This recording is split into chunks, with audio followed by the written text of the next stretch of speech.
뉴욕시 임대료 가이드라인 위원회가 약 100만 가구의 렌트 안정화 아파트 임대료를 동결하기로 결정했습니다. 총기 휴대 허가를 받은 사람은 식당이나 가게에 총을 갖고 들어갈 수 있다는 연방대법원 판단이 나왔습니다. 연방법원이 이민법원에 출석한 이민자를 현장에서 체포해온 IC의 정책을 무효화했습니다. 이번 결정은 미 전역에 즉시 적용됩니다. 연방상원의 민주당 의원들이 현재 시간당 $7 25센트인 연방 최저임금을 $25까지 단계적으로 인상하는 법안을 발의했습니다. 피파 월드컵 뉴저지 경기장 관람객 수가 당초 예상보다 크게 적은 것으로 나타나 뉴저지 트랜짓에 경기당 최대 $200만 손실 가능성이 제기됐습니다. 투자금 약 $400만 유용한 혐의로 기소된 한인 사업가가 챗 GPT와 나눈 대화 기록을 연방검찰이 확보할 수 있게 됐습니다. 퀸즈 플러싱에 소재한 린든 플레이스와 패딩턴 스트리트 일대에 약 300가구 규모의 새 주거 개발이 추진됩니다. 뉴욕시에서 자전거 이용자의 교통 위반을 다시 형사처벌 대상으로 되돌려달라는 소송이 제기됐습니다.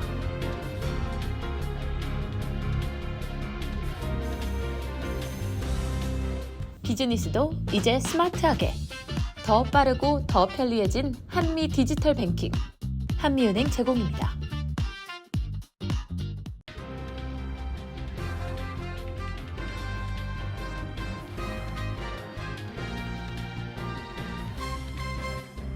안녕하십니까? KBTV 뉴스9 신영주입니다. 뉴욕시 임대료 가이드라인 위원회가 약 100만 가구의 렌트 안정 아파트 임대료를 동결하기로 결정했습니다. 특히 2년 계약 임대료까지 동결한 것은 제도가 시행된 이후 처음으로 조람맘다니 뉴욕시장의 핵심 공약이 취임 6개월 만에 현실화됐습니다. 세입자들은 역사적인 결정이라며 환호했고 건물주들은 주택관리 악화 우려와 법적 대응을 거론하며 강하게 반발했습니다. 오늘의 첫 소식 김은지 기자가 보도합니다. The motion passes. 뉴욕시 임대료 가이드라인 위원회는 어제 저녁 표결을 통해 약 100만 가구의 렌트 안정화 아파트 임대료의 인상률을 0%로 결정했습니다. 표결 결과는 찬성 7표, 반대 1표였습니다. 이번 결정에 따라 올해 10월 1일부터 내년 9월 30일 사이에 체결되는 1년과 2년 임대차 계약은 모두 임대료를 올릴 수 없게 됩니다. 특히 1년 계약 동결은 과거에도 있었지만 2년 계약 임대료까지 동결된 것은 임대료 가이드라인 위원회 역사상 처음입니다. 렌트 안정화 아파트는 뉴욕시 전체 주택의 약 40%를 차지하며 약 200만 명이 거주하고 있습니다. 민간 소유 주택이지만 매년 임대료 가이드라인 위원회가 인상률을 결정해 세입자의 주거 안정을 보호하는 제도입니다. 이번 조치는 조람 맘다니 시장이 선거 기간 내세운 핵심 공약인 임대료 동결을 실현한 첫 대형 정책으로 평가됩니다. 맘다니 시장은 취임 직후 위원 9명 가운데 6명을 새로 임명하며 임대료 동결 추진 의지를 보여왔습니다. 최근 민주당 예비선거에서 맘다니 시장이 공개 지지한 연방하원 후보 3명이 모두 승리를 거둔 데 이어 이번 임대료 동결까지 현실화되면서 그의 정치적 영향력이 더욱 커질 것이라는 분석도 나오고 있습니다. 반면 부동산업계와 건물주들은 강하게 반발했습니다. 뉴욕 부동산위원회는 뉴욕시의 주택난을 더욱 악화시킬 것이라고 비판했고 뉴욕 아파트협회 역시 보험료와 재산세, 유지 보수 비용이 계속 오르는 상황에서 임대료까지 동결하면 건물 관리가 어려워지고 일부 건물은 파산이나 압류 위험에 처할 수 있다며 관리인과 건물 직원 감원도 불가피하고 결국 피해는 입주민들에게 돌아갈 것이라고 주장했습니다. 전문가들은 이번 조치가 세입자들의 주거비 부담을 덜어줄 것으로 기대하면서도 장기적으로는 건물 유지 및 보수 투자 감소와 임대주택 공급 위축 등 시장 전반에 미칠 영향은 계속 지켜봐야 한다고 분석했습니다. KBTV 뉴스 김은지입니다. 총기 휴대 허가를 받은 사람은 식당이나 가게에 총을 갖고 들어갈 수 있다는 연방 대법원의 판단이 나왔습니다. 이번 결정으로 하와이는 물론 뉴욕과 뉴저지의 비슷한 규제도 영향을 받게 됐습니다. 연방 대법원이 어제 25일 6대3으로 하와이주 총기 규제법을 위헌으로 판단했습니다. 이 법은 총기 휴대 허가가 있어도 가게 주인이 허락하지 않으면 식당이나 마트, 주유소 등에 총을 갖고 들어갈 수 없도록 한 내용입니다. 해당 장소에는 약국과 호텔 등 시민들이 일상적으로 이용하는 업소가 포함됐고 이를 어기면 최대 1년의 징역형에 처할 수 있었습니다. 다수 의견을 쓴 세뮤얼 알리토 대법관은 이 법이 자기 방어를 위해 무기를 휴대할 권리를 지나치게 제한한다고 밝혔습니다. 허가받은 총기 소지자가 커피를 사거나 약국에 가는 평범한 외출 때마다 그 업소가 총기 반입을 허용하는지 확인해야 하는 상황이 된다는 겁니다. 로버츠 대법원장과 토머스, 고서치, 캐버노, 베럿 대법관이 다수 의견에 가세했습니다. 반면 진보 성향 대법관 3명은 반대했습니다. 커탄지 브라운 잭슨 대법관은 주인 허락 없이 남의 재산에 들어갈 권리는 없고 총을 든 채 들어갈 권리는 더더욱 없다고 반박했습니다. 총기가 아닌 재산권 문제라는 겁니다. 이번 판결로 주정부가 마트나 카페, 호텔 같은 곳의 총기 휴대를 법으로 일괄적으로 금지하기는 어려워졌습니다. 다만 가게 주인이 총기 반입 금지 표지판을 붙이는 것은 여전히 가능합니다. 학교와 정부청사 같은 민감한 장소에 대한 총기 제한도 별도로 유지될 수 있습니다.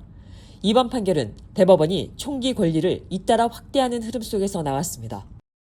연방법원이 이민법원에 출석한 이민자를 현장에서 체포해온 아이스의 정책을 무효화했습니다. 임시 구금 시간을 최대 72시간까지 늘린 조치도 함께 무효화됐습니다. 이민법원 체포를 전국 단위로 막은 명령은 이번이 처음으로 이번 결정은 미 전역에 즉시 적용됩니다. 트럼프 행정부의 이민법원 단속 정책이 법원에서 무효화됐습니다. 캘리포니아 북부 연방지법의 케이스 피치 판사는 아이스가 이민법원에서 이민자들을 체포할 수 있도록 한 정책을 무효로 판단했습니다. 이번 결정은 특정 지역이 아니라 전국 이민법원에 즉시 적용됩니다.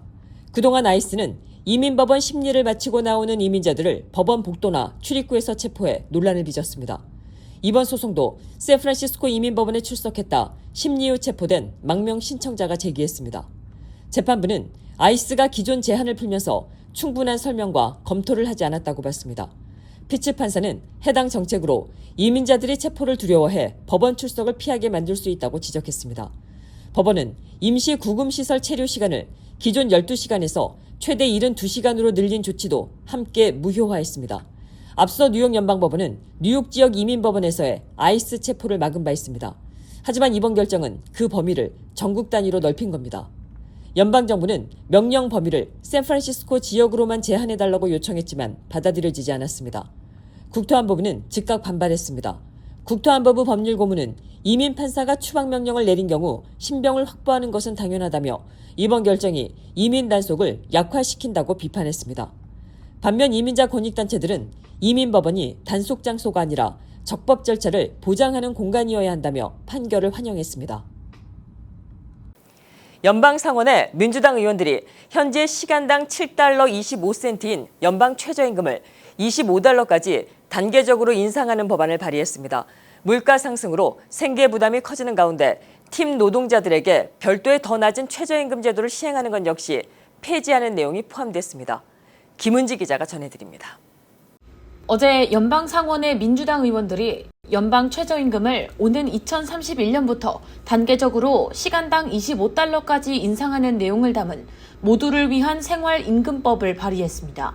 법안을 주도한 코네티컷주의 크리스 머피 상원의원은 미국에서 풀타임으로 일하는 사람이 생활비를 감당하지 못해야 하는 이유는 없다며 모든 노동자가 합당하고 존엄한 임금을 받을 때가 됐다고 강조했습니다. 법안에 따르면 직원 500명 이상 대기업은 2031년까지 최저임금을 시간당 25달러로 올려야 하며 중소기업은 2038년까지 같은 수준에 도달하도록 단계적으로 적용됩니다. 또 식당 서버 등 팁에 의존하는 근로자에게 적용되는 낮은 수준의 별도 최저임금도 폐지해 일반 근로자와 동일한 최저임금을 지급하도록 하는 내용도 포함됐습니다. 이번 법안은 최근 미국 내 생활비 부담이 커지는 상황에서 추진됐습니다. 최근 여론조사에서 미국인의 약 60%가 도널드 트럼프 대통령의 경제 운영을 부정적으로 평가했으며 응답자의 45%는 경제적 부담으로 인해 올해 여름 휴가 계획이 없다고 답했습니다. 민주당의 최저임금 인상 추진은 이번이 처음이 아닙니다. 지난 4월에도 연방하원 민주당 의원들이 시간당 25달러 최저임금을 목표로 하는 유사한 법안을 발의했습니다. 현재 연방 최저임금은 지난 2009년 이후 17년째 시간당 7달러 25센트에 머물러 있습니다. 다만 각 주에서는 자체적으로 더 높은 최저임금을 적용하고 있으며 현재 미국 50개 주 가운데 30개 주와 워싱턴 DC는 연방 기준보다 높은 최저임금을 시행하고 있습니다. 해당 법안은 앞으로 상원과 하원의 심의를 거쳐야 하며 의회 통과 여부를 둘러싸고 여야 간 치열한 논의가 이어질 전망입니다. KBTV 뉴스 김은지입니다. 뉴저지에서 열리고 있는 피파 월드컵 경기의 관람객 수가 당초 예상보다 크게 적은 것으로 나타나면서 뉴저지 트랜짓이 경기당 최대 $200만 불필요한 운영비를 지출했을 가능성이 제기됐습니다. 교통당국은 피파와 아메리칸 드림몰이 제공한 관람객 예측치가 실제와 큰 차이를 보였다고 주장했습니다. 자세한 내용 김은지 기자가 보도합니다. NJ 트랜짓은 뉴저지 이스트 러더퍼드의 뉴욕 뉴저지 스타디움에서 열리는 피파 월드컵 경기를 위해 특별 교통 대책을 운영하고 있습니다. 경기 당일에는 킥오프 4시간 전부터 경기 종료 3시간 후까지 뉴욕 펜스테이션에서 월드컵 입장권 소지자만 열차를 이용할 수 있도록 제한하고 일반 승객 이용은 통제하고 있습니다. 이 운영 계획은 경기당 최대 4만 명을 뉴욕 펜스테이션과 경기장 사이에 수송할 것으로 예상해 마련됐습니다. 하지만 크리스 콜루리 NJ 트랜짓 회장은 실제 이용객이 경기당 평균 2만에서 2만 6천 명 수준에 그쳐 예상의 절반 정도였다고 밝혔습니다. 그는 이러한 수요 예측이 아메리칸 드림몰 주차 판매 자료와 피파의 관람객 추산치를 기반으로 했지만 실제와 큰 차이를 보였다고 설명했습니다. NJ 트랜짓은 보다 정확한 예측이 있었다면 경기당 최대 $200만 운영비를 절감할 수 있었을 것으로 추산했습니다. 현재까지 치러진 4경기만 기준으로 최대 $800만 추가 비용이 발생했을 가능성이 제기됐으며 남은 경기까지 포함하면 손실 규모는 최대 $1,600만 이를 수 있다는 분석도 나옵니다. 다만 NJ 트랜짓은 해당 금액이 어디까지나 추산치이며 실제 절감 가능 비용은 확정하기 이르다고 밝혔습니다. 캐시오컬 뉴욕 주지사는 예상보다 적은 이용객의 원인 중 하나로 높은 교통비를 지적했습니다. NJ 트랜짓은 당초 월드컵 열차 요금을 $150로 발표했다가 이후 $98로 인하했지만 여전히 가격 부담이 이용 감소에 영향을 줬을 가능성이 있다고 설명했습니다. 뉴저지에서는 현재까지 4경기가 치러졌으며 앞으로 4경기가 추가로 예정돼 있습니다. KBTV 뉴스 김은지입니다. 투자금 약 $400만 유용한 혐의로 기소된 한인 사업가가 챗GPT와 나눈 대화 기록을 연방 검찰이 확보할 수 있게 됐습니다. 법원이 검찰의 영장 집행을 막아달라는 피고인 측의 신청을 기각한 겁니다. AI 대화 기록이 법적 보호를 받을 수 있는지를 둘러싼 중요한 사례라는 평가가 나옵니다. 보도에 김은지 기자입니다. 연방법원이 한인 사업가 리처드 김 씨의 챗GPT 대화 기록을 검찰이 확보하도록 허용했습니다. 뉴욕 남부연방지법의 로나 쇼필드 판사는 최근 검찰의 수색영장 집행을 막아달라는 김 씨 측의 신청을 기각했습니다. 이에 따라 검찰은 챗GPT 개발사 오픈AI가 보관 중인 김 씨의 대화 기록을 넘겨받을 수 있게 됐습니다. 김 씨는 암호화폐 카지노 플랫폼 제로엣지의 전 최고 경영자입니다. 검찰은 김 씨가 회사 초기 투자금을 약속과 달리 빼돌려 개인 도박과 암호화폐 거래에 썼다고 보고 있습니다. 김 씨는 지난해 8월 증권 사기와 전신 사기 혐의로 기소됐습니다. 검찰은 김 씨가 챗GPT와 주고받은 대화에 투자 유치 과정과 자금 사용 내역이 담겨 있을 가능성이 크다고 보고 있습니다. 반면 김 씨 측은 사전 검토를 위해 AI 도구를 사용했을 뿐이며 대화가 공개되면 변호 전략이 노출되고 변호인과 의뢰인 간 비밀보호 특권 대상 정보까지 넘어갈 수 있다고 반발했습니다. 검찰은 이를 반박했습니다. 챗봇은 변호사가 아니고 법률 자문을 제공하지도 않으며 이용자가 챗봇과의 대화에 비밀이 유지될 것이라 기대할 수 없다는 겁니다. 다만 검찰은 자료를 넘겨받은 뒤 변호인 측이 정당하게 특권을 주장하는 부분은 존중하겠다고 밝혔습니다. 법원은 검찰의 손을 들어줬습니다. 하지만 이번 결정은 영장 집행을 허용한 것일 뿐 확보한 자료를 재판 증거로 쓸 수 있을지는 김 씨 측이 추후 다시 다툴 수 있도록 열어뒀습니다. 이번 사건은 AI가 일상적인 검색 도구를 넘어 수사와 재판의 증거 확보 대상이 되고 있다는 점을 보여주는 사례로 주목됩니다. KBTV 뉴스 김은지입니다. 퀸즈 플러싱에 소재한 솔마을 찜질방 일대에 약 300가구 규모의 새 주거 개발이 추진됩니다. 개발업자는 제조업 용도로 묶여있는 린든 플레이스와 페링턴 스트리트 일대를 주거 상업 복합 개발이 가능한 구역으로 바꿔달라고 뉴욕시에 신청했습니다. 관련 소식 김은지 기자가 전해드립니다. 퀸즈 플러싱 북부 지역에 대규모 주거 개발안이 제출됐습니다. 개발업자 게리 첸은 뉴욕시 도시계획국에 32-02 린든 플레이스 일대 조닝 변경을 신청했습니다. 대상지는 린든 플레이스와 패링턴 스트리트 32에비뉴로 둘러싸인 구역입니다. 한인들에게 솔마을 찜질방으로 알려진 파인빌리지 스파 코리안 사우나 일대도 포함됐습니다. 개발안에 따르면 이 부지에는 10층짜리 복합 건물이 들어섭니다. 전체 주거 규모는 296가구입니다. 이 가운데 75가구는 소득 기준에 따라 시세보다 낮은 임대료가 적용되는 주택으로 계획됐습니다. 1층에는 약 33,000 스퀘어피트의 상업 공간이 마련되고 194대 규모의 주차 공간도 포함됩니다. 개발사 측은 현재 이 지역이 제조업 용도 지역으로 지정돼 있어 새 주택 공급을 늘리는 데 한계가 있다고 주장했습니다. 또 주변이 이미 주거와 상업이 섞인 지역으로 바뀌고 있고 인근에서도 조닝 변경을 통해 주거 개발이 가능해졌다는 점을 근거로 들었습니다. 플러싱은 최근 뉴욕시 안에서도 주거 개발이 활발한 지역으로 꼽힙니다. 주택난 해소를 위해 시정부가 신규 주택 공급 확대를 추진하는 가운데 제조업 부지를 주거용으로 전환하려는 움직임도 이어지고 있습니다. 이번 개발이 바로 확정된 것은 아닙니다. 조닝 변경안은 앞으로 커뮤니티 보드 검토와 보로장 의견, 도시계획위원회와 시의회 심의 등 토지 이용 심의 절차를 거쳐야 합니다. 최종 승인이 나면 플러싱 북부 지역의 주택 공급 확대와 상권 변화에도 영향을 줄 수 있습니다. KBTV 뉴스 김은지입니다. 뉴욕시에서 전기자전거와 자전거 교통 위반을 다시 형사처벌 대상으로 돌려달라는 소송이 제기됐습니다. 신호 위반이나 정지 신호 위반 때 벌금 티켓만 내는 현재의 방식이 거리 안전을 약화시킬 수 있다는 주장입니다. 반면 이민자 배달 노동자에게 과도한 법적 부담을 줄 수 있다는 반론도 나오고 있습니다. 뉴욕시 전기자전거 단속을 둘러싼 논란이 다시 커지고 있습니다. 시민단체 NYC 커먼센스와 사고 피해자 등 9명은 맘다니 행정부를 상대로 소송을 냈습니다. 요구는 자전거와 전기자전거 교통 위반을 다시 형사처벌 대상으로 되돌려달라는 겁니다. 현재 뉴욕시에서는 자전거나 전기자전거가 빨간불을 지나거나 정지 신호를 어기면 자동차 운전자처럼 교통 위반 티켓을 받고 벌금을 냅니다. 하지만 애덤스 행정부 당시에는 일부 위반이 형사처벌 대상으로 분류돼 티켓을 받은 자전거 이용자가 법원에 출석해야 했습니다. 이 정책은 지난 3월 맘다니 시장이 중단했습니다. 소송을 낸 측은 이 결정이 거리 안전을 약화시켰다고 주장하고 있습니다.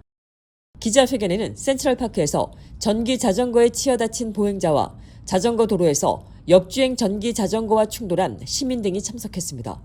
이들은 강한 책임을 물어야 위험 운전을 줄일 수 있다고 말했습니다. NYC 커먼센스는 자전거 위반을 형사처벌하던 기간에 충돌과 부상이 줄었다고 주장했습니다. 반면 교통단체 트랜스포테이션 얼터너티브스는 형사처벌 제도입에 반대하고 있습니다. 전기자전거 배달 노동자 가운데 이민자들이 많은 현실에서 단순 교통위반이 체류 문제나 추방 위험으로 이어질 수 있다는 우려 때문입니다. 이 단체는 자동차와 트럭, 자전거, 전기자전거를 같은 기준으로 다뤄야 한다고 밝혔습니다. 뉴욕시는 아직 이번 소송에 대해 공식 입장을 내지 않았습니다. 한국에서 관광차 하와이를 방문한 아버지와 아들이 하이킹 도중 실종돼 수색이 이어지고 있습니다. 호놀룰루 소방국과 미 해양 경비대 등에 따르면 49살 아버지와 16살 아들은 지난 23일 아침 와이키키 호텔을 나서 오아후 섬 하나우마베이 능선 트레일에 올랐다 연락이 끊겼습니다. 이날 오전 한 등산객이 바위다리 부근에서 남성의 가방과 휴대전화, 지갑을 발견해 신고하면서 실종 사실이 알려졌습니다. 당국은 두 사람이 정규 등산로를 벗어나 해안 절벽 쪽으로 내려갔다 파도에 휩쓸렸을 가능성이 있는 것으로 보고 있습니다. 수색에는 소방국 헬기와 해안 경비대 함정, 잠수부, 수상 오토바이 등이 투입됐습니다. 당국은 마카푸 포인트에서 바버스 포인트까지 30마일 넘는 해안과 주변 해역을 수색하고 있으며 해류와 표류 경로를 파악하기 위해 바다에 부표도 띄웠습니다. 다만 높은 파도와 강풍으로 수색에 어려움을 겪고 있습니다. 한국 영사관도 가족 지원에 나섰습니다. 뉴욕과 뉴저지에 근무한 남성 간호사가 환자 성추행 의혹에 휩싸였습니다. MBC 뉴욕에 따르면 브루클린 브룩데일 병원의 한 여성 환자는 지난해 12월 입원 치료 중 해당 간호사가 약물을 투여한 뒤 자신을 성추행했다며 병원 측을 상대로 소송을 냈습니다. 경찰도 당시 신고를 접수해 수사를 이어가고 있지만 아직 체포된 사람은 없습니다. 해당 간호사는 앞서 뉴저지에서도 환자와 동료를 부적절하게 만졌다는 의혹을 받아 주간호위원회로부터 징계를 받은 기록이 확인됐습니다. 피해자 측은 병원이 이런 과거 기록을 알 수 있었는데도 환자 접근을 허용했다며 관리 책임을 주장하고 있습니다. 해당 간호사는 의혹을 부인하고 있습니다. 뉴욕시가 독립기념일 불꽃놀이를 주요 관람구역에서 볼 수 있는 무료 티켓 10만 장을 추첨으로 제공합니다. 맘다니 시장에 따르면 관람구역은 브루클린과 로어 맨해튼 강변에 마련됩니다. 올해 불꽃놀이는 시포트 일대 로어 이스트 강과 저지시티와 협력해 진행되는 로어 허드슨 강, 그리고 브루클린 브릿지를 중심으로 펼쳐집니다. 불꽃은 모두 6척의 바지선에서 발사돼 여러 곳에서 관람할 수 있습니다. 티켓 신청은 오늘부터 오는 29일 월요일까지 진행되며 신청 사이트에 이름과 전화번호, 이메일 주소를 남기면 됩니다. 당첨자는 오는 30일부터 7월 2일 사이 이메일로 통보받고 이후 원하는 관람구역을 선택하게 됩니다. 신청은 july4.events.nyc에서 할 수 있습니다. 뉴욕시 수돗물이 실제 맛 평가에서도 높은 점수를 받았습니다. 구다미스트는 워터 소믈리에 아말리아 울먼에게 뉴욕시와 볼티모어, 신시내티, 워싱턴 DC, 저지시티의 수돗물을 비교 평가하도록 했습니다. 평가는 10점 만점으로 진행됐고 뉴욕시 수돗물은 유일하게 10점 만점을 받았습니다. 한 전문가는 뉴욕시 수돗물이 캐치킬 산맥과 허드슨밸리에 보호된 저수지에서 오기 때문에 맛이 좋다고 설명했습니다. 뉴욕시 식수 공급망은 미국 최대 규모의 정수장 여과 과정을 거치지 않는 시스템으로 물이 흙과 암석층을 지나며 자연적으로 정화된 뒤 최소한의 처리만 거쳐 가정으로 공급됩니다. 다만 오래된 건물 배관에서는 납이 섞일 수 있다며 아침에 처음 물을 틀 때 30초에서 1분 정도 흘려보내고 조리할 때는 찬물을 사용할 것을 권고했습니다. 잠시 후 커뮤니티 브리핑을 전해드립니다. 비즈니스도 이제 스마트하게. 더 빠르고 더 편리해진 한미 디지털 뱅킹. 한미은행 제공입니다.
이어지는 순서는 환율과 증시입니다.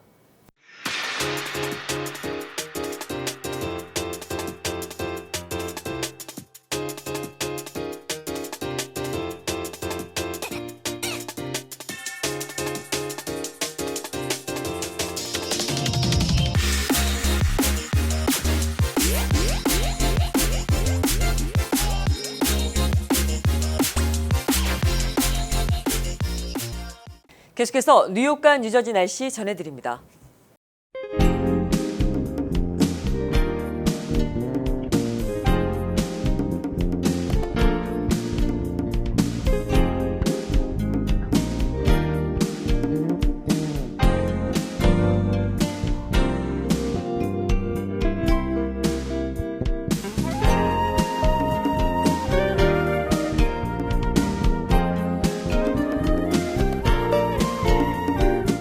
이상으로 6월 26일 금요일에 보내드린 KBTV 뉴스9을 모두 마칩니다.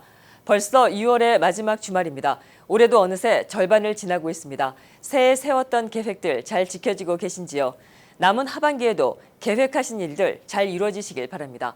저희는 다음 주 월요일에 다시 찾아뵙겠습니다. 시청해 주셔서 감사합니다. 좋은 주말 되십시오.